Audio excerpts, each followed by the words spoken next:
हम करने वाले हैं average value of alternating current, AC की एवरेज वैल्यू, और you can say mean value.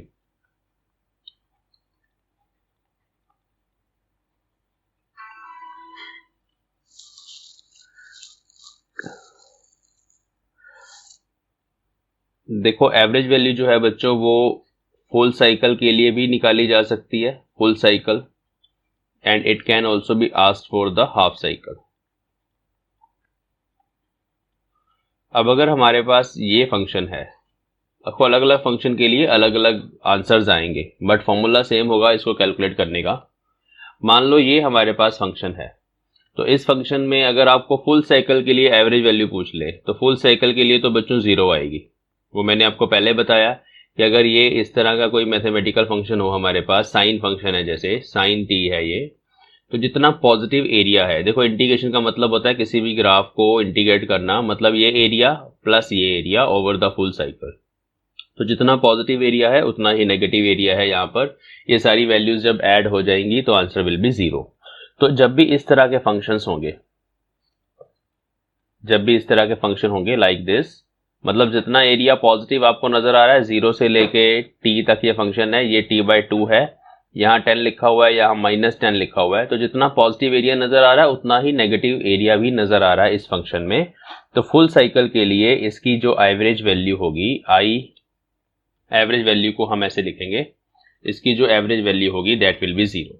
इसकी भी फुल साइकिल के लिए एवरेज वैल्यू 0 होगी। कोई भी ऐसा फंक्शन जिसमें पॉजिटिव एरिया और नेगेटिव एरिया इक्वल होंगे, average value will be 0 for full cycle. Let me right here, for full cycle. Half cycle के लिए 0 नहीं होगा। हाफ साइकिल का मतलब क्या है? हाफ साइकिल का मतलब है कि सिर्फ आपने ये एक पॉजिटिव हाफ साइकिल लेना है, ये वाला, और इन सारी वैल्यूज की, ये जितनी भी करंट की वैल्यूज हैं यहाँ पर, ये जितनी भी हैं, क्योंकि कॉन्टिन्यूस फंक्शन है ना, अगर डिस्क्रीट वैल्यूज होती तो हम इन सबको ऐड करके divide by number of observations कर देते, लेकिन ये एक कॉन्टिन्यूस फंक्शन है। तो कॉन्टिन्यूस फंक्शन में एवरेज निकालने के लिए हमारे पास एक फॉर्मूला है, वो मैं आपको बता देता हूँ। तो वो हमने इतने साइकिल के लिए जब कैलकुलेट करना है तो उसकी जो लिमिट रहेगी वो t/2 तक रहेगी हाफ साइकिल के लिए। इसका मैथमेटिकल फॉर्मूला ये है, एवरेज वैल्यू को कैलकुलेट करना है तो मैथमेटिकल रिलेशन ये है 1/t, मतलब अगर आपने फुल साइकिल के लिए करना है 0 to t i dt। देखो इंटीग्रेशन ऑफ करंट, इसका क्या मतलब है कि जो भी करंट की वैल्यूज हैं, जो भी करंट का फंक्शन है, जैसे करंट का फंक्शन आपके पास इस केस में है I is equal to I0 sine omega t, ये आप यहां पुट कर देंगे, उसकी सारी वैल्यूज को हम इंटीग्रेट करेंगे। यहां पर भी मैं बोल रहा था ना, एवरेज जब कैलकुलेट करना आप सम करते हो, सब वैल्यूज को जोड़ते हो, तो जोड़ने की बजाय क्योंकि अभी मैथमेटिकल फंक्शन है हम इंटीग्रेट करेंगे, तो हम करंट के फंक्शन को इंटीग्रेट करेंगे जितने टाइम के लिए हमें एवरेज वैल्यू फाइंड करनी है, और उस इंटीग्रेशन को उतने ही टाइम से डिवाइड कर देंगे बाद में। तो दिस इज द फॉर्मूला, ठीक है। अगर मान लो आपने 0 से लेकर t/2 तक करना है तो ये फॉर्मूला बन जाएगा 4 to कैपिटल t/2। इसी फॉर्मूले को आप ऐसे लिखोगे 1 upon capital t/2 0 to t/2 i dt। तो ये बन जाएगा फॉर्मूला, ठीक है। फुल साइकिल के लिए लिखना है तो ये फॉर्मूला बनेगा, हाफ साइकिल के लिए लिखना है तो ये फॉर्मूला बनेगा। और i जो है बच्चे, ये i, इसका ये फंक्शन हो सकता है, इसका फंक्शन आपको cos दिया जा सकता है,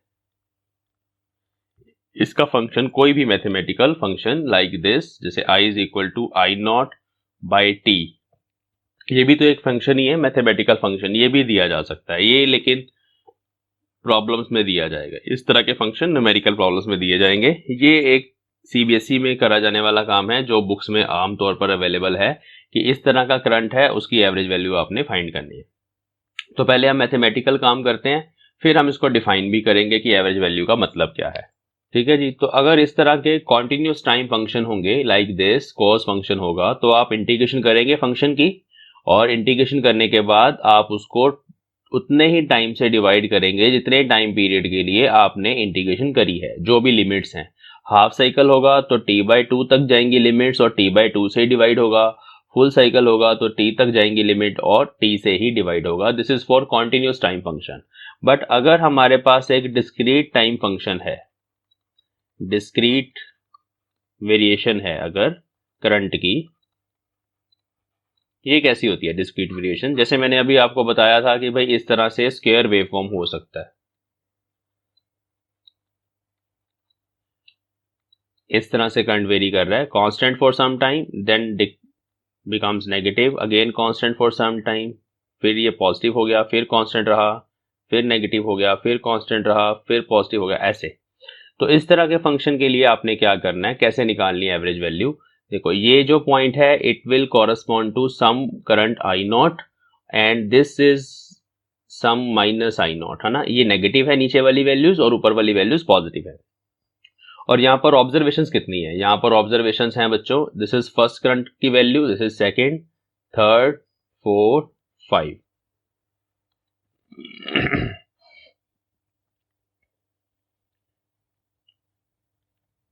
तो I have 5 observations and I have 5 values of current. तो इस केस में आपने एवरेज वैल्यू के लिए ये फॉर्मूला लगाना है जो सिंपल आपको पता है, पहली वैल्यू, सेकेंड, सबको ऐड कर देना है, जितनी भी वैल्यूज हैं वही होती है एवरेज और कुछ नहीं है, divided by number of observations. ये होगा 0 से लेके यहां तक t टाइम हो गया, यहां तक 2t टाइम हो गया, यहां तक फिर यहां तक 2t हो गया, और ये अगर अगले वाला ऐड करेंगे इसमें t/2 और ऐड कर दो तो 2t प्लस t/2, तो इट इज 5t/2। तो 5t/2 तक हमें इस तरह से वैल्यू फाइंड करनी है। यहां नीचे आपने वो टोटल टाइम नहीं पुट करना, आपने नंबर ऑफ ऑब्जर्वेशंस को पुट करना है। जैसे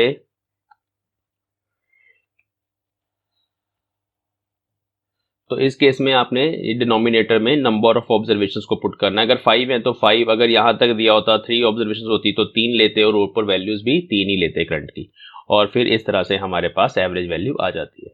अब हम इस फंक्शन की एवरेज वैल्यू फाइंड करेंगे जो इंपॉर्टेंट है सीबीएसई के लिए, इंपॉर्टेंट फॉर सीबीएसई। एंड ऐसा क्यों करेंगे, इसको ही क्यों करेंगे, क्योंकि ये जो हाउस होल्ड सप्लाई है ना हमारे पास, उसमें यही करंट आता है, हाउस होल्ड इलेक्ट्रिकल सप्लाई में यही करंट आता है, इसी तरह की वेरिएशन होती है। तो हम इसकी एवरेज वैल्यू फाइंड करते हैं for half cycle. Full cycle के लिए मैंने आपको बता दिया 0 है, आप उसको प्रूफ कर सकते हैं, सेम तरह से ही करना है, बस लिमिट चेंज करनी है। तो let us calculate I average of I is equal to I naught sin omega t for a half cycle.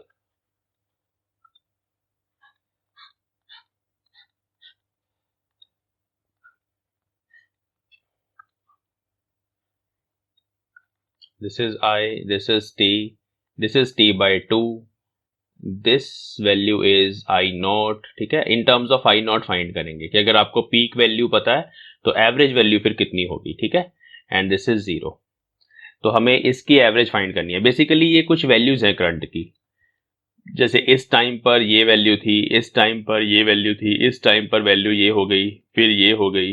ये इन वैल्यूज की ना हमें एवरेज वैल्यू फाइंड करनी है। आप देख रहे हो ना, जब भी कहीं पे वेरिएशन होती है तो हम हमेशा एवरेज कैलकुलेट करते हैं, उससे हमें पता चलता है कि ये जो करंट है अगर ये किसी सर्किट में जाएगा तो ऑन द एवरेज क्या करेगा, है ना, वही होती है एवरेज वैल्यू। क्योंकि ये वेरिंग करंट है तो इसके जो इफेक्ट्स होंगे वो भी टाइम वेरिंग होंगे। फॉर एग्जांपल करंट का मतलब होता है कि किसी सर्किट में चार्ज को फ्लो करवाता है करंट, और क्या होता है, rate of flow of charge is current. तो हमें देखना है कि ये जो टाइम वेरिंग करंट है हाफ साइकिल में कितना चार्ज फ्लो करवाता है, that is called average value. तो लेट अस सी कैसे करना है। देखो हम लिखेंगे using I is equal to I naught sine omega t, equation number 1, I average is given by 1/t/2, क्योंकि हाफ साइकिल के लिए बोला, integration 0 to t/2 I naught sine omega T dt, ठीक है। इसमें हमने पुट कर दिया, कौन सा फॉर्मूला यूज किया, मैं दोबारा से इसलिए लिख रहा हूं ताकि आपको अभी याद हो जाए।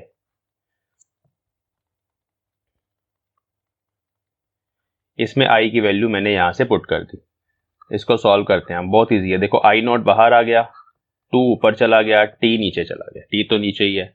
साइन ओमेगा टी की इंटीग्रेशन जो होती है बच्चों, that is minus cos omega T.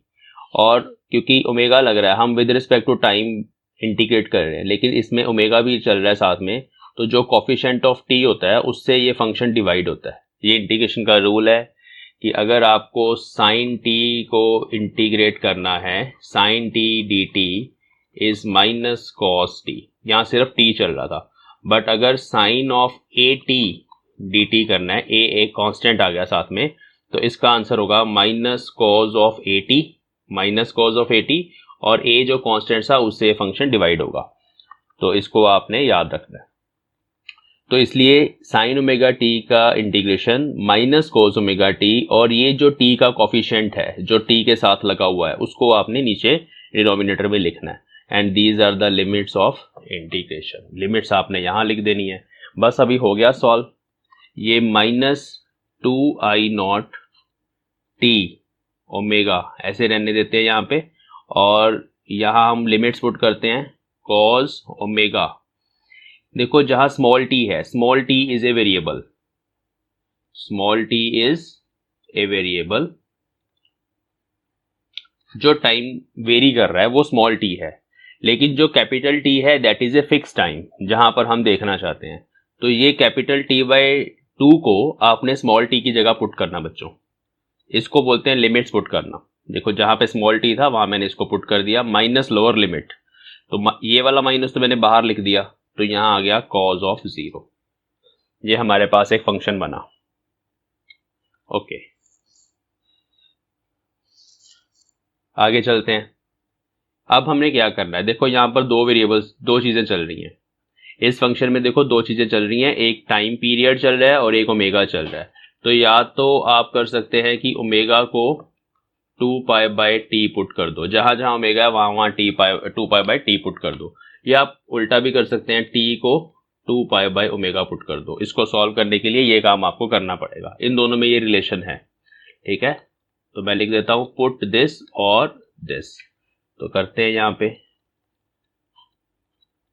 T को मैंने ऐसे रहने दिया, ओमेगा को मैंने पुट कर दिया 2 पाई बाई टी। देखो ओमेगा की जगह ये चीज आ गई। यहां पर भी यही करना है, कॉस ओमेगा की जगह हमने पुट कर दिया था 2 पाई बाई कैपिटल टी, ये ओमेगा की जगह आ गया, और T by two as it is आ गया। cos 0 इज 1, इसको ऐसे लिख देते हैं।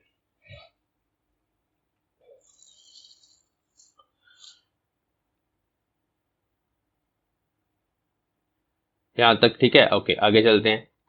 ये t से t कैंसिल हो गया, 2 से 2 कैंसिल हो गया, और हमारे पास यहां से बचा minus I not by pi, minus I not by pi, ठीक है। यहां पर क्या हुआ, t से t कैंसिल हो गया, 2 से 2 कैंसिल हो गया, cos pi, cos pi is -1, और एक ये है पीछे -1, तो ये बन गया minus I not into -2 by pi, which is 2 I not by pi. This is the answer. अब ये जो 2 बाय पाई है, इसको अगर आप कैलकुलेट करेंगे, 2 बाय पाई जस्ट आपको पता है कि पाई इज 3.14, 2 अपॉन 3.14 अगर आप करेंगे तो आंसर आएगा 0.637। 2 by pi is I not, तो दिस इज आई एवरेज। मतलब हाफ साइकिल के लिए जो एवरेज वैल्यू है इस फंक्शन की, वो पीक वैल्यू का 63.7% है। तो इसको आप ऐसे भी लिख सकते हैं, आई average is 63.7% of I not. इसको आप ऐसे भी लिख सकते हैं। Therefore, for a half cycle, I bar या I average is equal to 2 I naught by pi और 0.637 I naught और 63.7% of I naught. This is average value for I is equal to I naught sin omega t, और ये जो दूसरा वाला function है उसमें भी सेम आंसर आएगा अगर आप कॉस भी ले लोगे, क्योंकि वेरिएशन तो सेम ही है, उसके लिए भी आंसर सेम आएगा। इस तरह के जब सिनुसॉइडल करंट्स आपको दिए जाएंगे तो this is the average value for one cycle. अगर वन साइकिल बोल दिया जाए आई बार इज 0, इसको आपने प्रूफ करना है। कैसे प्रूफ करेंगे? यही जो आपके पास फंक्शन था इसमें जो लिमिट्स हैं यहाँ पर भी 1/t आएगा और लिमिट भी आएगी 0 टू कैपिटल T। तो बस कोई फर्क नहीं पड़ेगा, यहाँ कैपिटल T आएगा। ओमेगा t जब आप कैलकुलेट करोगे तो आप देख लेना कि 1 नहीं आ जाएगा, 1 - 1 0 हो जाएगा। तो फुल साइकिल के लिए आंसर विल बी 0। अब ना ये जो डेरिवेशन है बच्चों, इस तरह की डेरिवेशंस को लिख के देखना पड़ता है, क्योंकि ये एक बार मैथमेटिकल स्टेप्स एक बार कर लोगे तो फिर भूलेंगे नहीं। अभी हम इसको डिफाइन करते हैं। तो let us define average value of AC। अगर आपको डेफिनेशन पूछी जाए एग्जाम में तो आपने कैसे लिखनी है? तो it is that value of AC, that much amount आप लिख सकते हो of AC which sends same amount of charge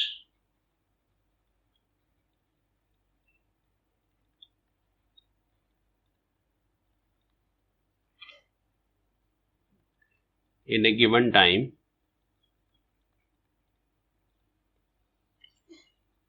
as is sent by DC